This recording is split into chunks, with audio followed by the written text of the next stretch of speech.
all of us, and there's a lot to be on our mind. But I also know that right now in this room, for all of us, the top thing on our minds is my cold sore. And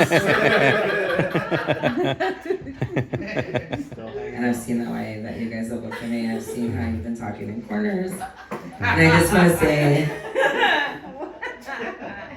it's just a cold sore. It's a big deal. I've been really stressed out.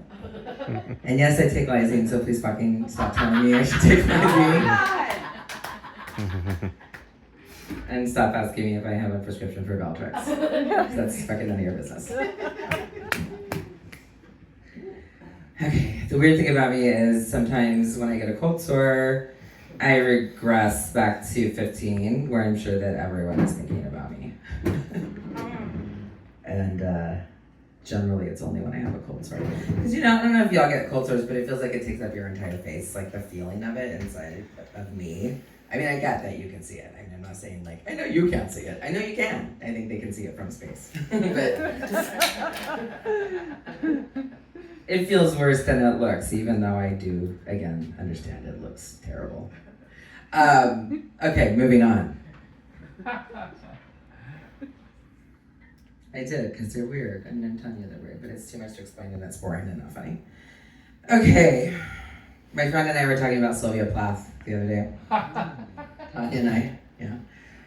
And she said, talking about suicide and how we understood why people would do that and how we kind of tend to be more like Norm Macdonald on that issue, where he's like talking about people being like, oh, suicide, I can't understand how someone would do that. And Norm Macdonald's like, and I'm just like, you don't? Really? Like, where have you been living? That's crazy. Like, everyone understands it, right? I mean, you might not do it, but you understand it, I would think. So that's kind of how we feel about it. And we always talk about, no, but like with kids, like that's, you always feel a little judgy, like, I understand it was so depressing and it's so painful to be in that kind of depression. And I do understand that, but it's a little part of you if you have a kid that's like, oh, for your kids, right?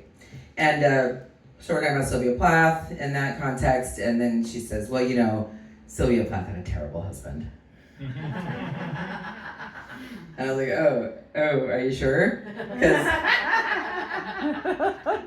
nobody had a good husband in the 1950s. And I don't care if your dad was married in the 1950s. Because mine was too. And nobody had a good dad. Well, probably that too, actually, but that's less true. Nobody had a good husband. In the 1950s.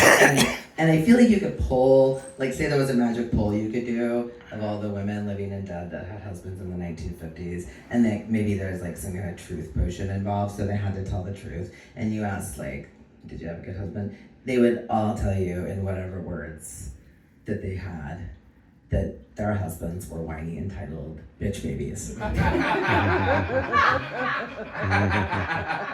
Because they were like, I'm not gonna get that promotion over Nichols, and you forgot to iron my shirt, and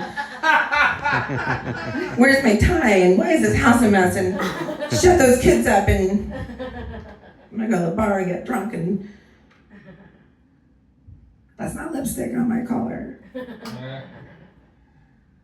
Your best friend got divorced and she's hot. Or whatever. That wasn't a good husband. Well, the good news is I think there are some good ones now. And that's hard for me to say, everyone knows that. My feminism, I always say my feminism these days looks more like Valerie Solanas than Gloria Steinem. Done. Okay, what else do I have? Oh, cops. I don't want to spend too much time on cops, because what a downer, but there's this thing that happens with them that I find kind of satisfying, which is, how they're like cruising around the neighborhoods, and they're like kick back, and like, that like the soundtrack in their heads is like, the boys are back in town, the boys are back in, and they're just like, yeah, driving along, both like talking about their workout or whatever. And I feel like that's what they think it looks like. But really what they end up doing is they drive through, and then as they're doing that whole thing, bro thing together, then one of them will be like, do the thing, and like, it's time to do the thing. And then they'll do the thing, and it's like, whoop, whoop.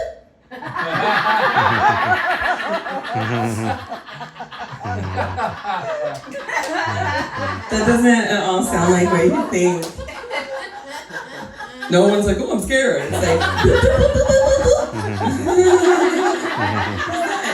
it's not intimidating on any level to most of us. Some of us, anytime a cop is around, it's intimidating no matter what they're doing. But it's not really giving what they think it is, I think. I like to add a little like sentence after it when I hear it in the neighborhood, or I'm like walking down Division or something, and I hear like whoop whoop, and I'm like, I like to just like add in my head, like, you know, like, oh, pluck my eyes out that bulb, my God. I'm like, poppers, anyone? Whoop whoop.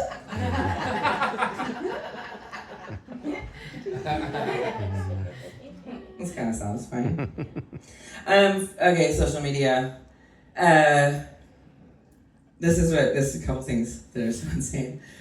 One, I mean, you know, so many things are insane, but these are the two I'm going to point out right now. One is when people, like, you see a picture that someone didn't make but posted, and then you are like, that's funny, and isn't that what it's for? That you just like find things and you share them with each other, and I mean, that should be what it's for, and like whatever. And so then you share it, and then sometimes if it's someone you don't know very well, because if you did know them very well, they wouldn't be your friend because they would suck this bad, to say to you, oh, wait, you took that from my page. Really want to make sure everybody knows that first you thought it was funny because you didn't make it, right? Like, isn't that... Am I supposed to give you like photo liking credit? Is it like some weird nerd game of telephone? Chainmail? Okay, here's the other thing.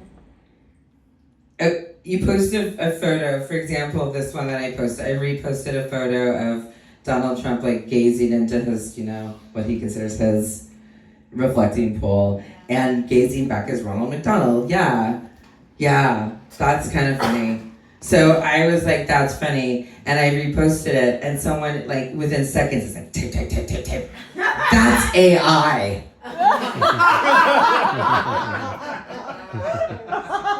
Of course. Are you sure? Because here I was thinking that Donald Trump was a magical shapeshifter. And I feel better knowing that's AI. I'm really negative. That's just true about me. And you can imagine now that like I've always been a negative person, so you can imagine that currently, like where I lie on that spectrum, of negative Nelly. I was telling Ruben the other day, maybe I should start my thoughts out with something positive. I wonder if that would work. I'm trying to think, like, what can I do? How can I trick myself? Because I'm really good at tricking myself into doing things I shouldn't do. So maybe I can trick myself into doing something that I should be doing. So I'm like, maybe I'll just think of something really positive. So then my idea was to like start every thought that I had by going,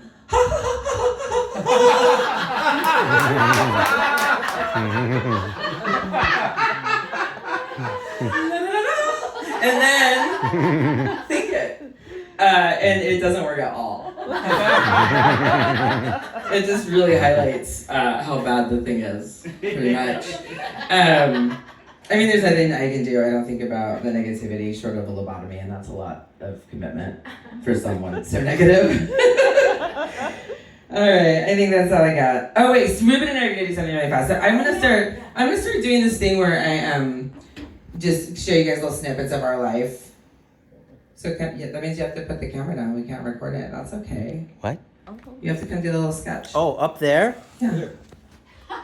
Here you go, Marcus. I'm not coming back, so. Is it going? I'm not coming. This isn't for me. I committed. We knew this was coming for 15 years. Okay. Sacrifice. Do you remember what you're supposed to say? We only talked about it one time. What you're supposed to say. No.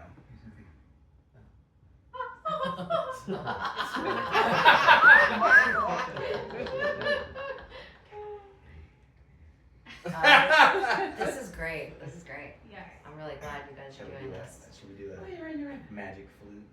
No, Before for positivity. Should we leave for a minute or? Yeah. Finish working.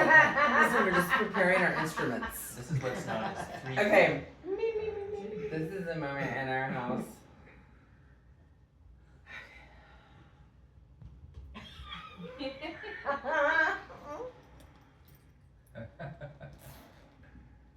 Oh.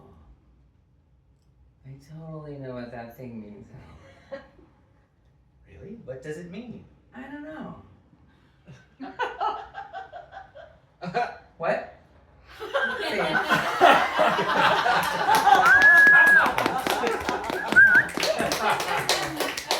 So at least you're not dealing with that. These could always be worse, and just hold on to that. All right, I love you. Thank you, listening for Carrie Cohen. Thank you, Marcus. Still going.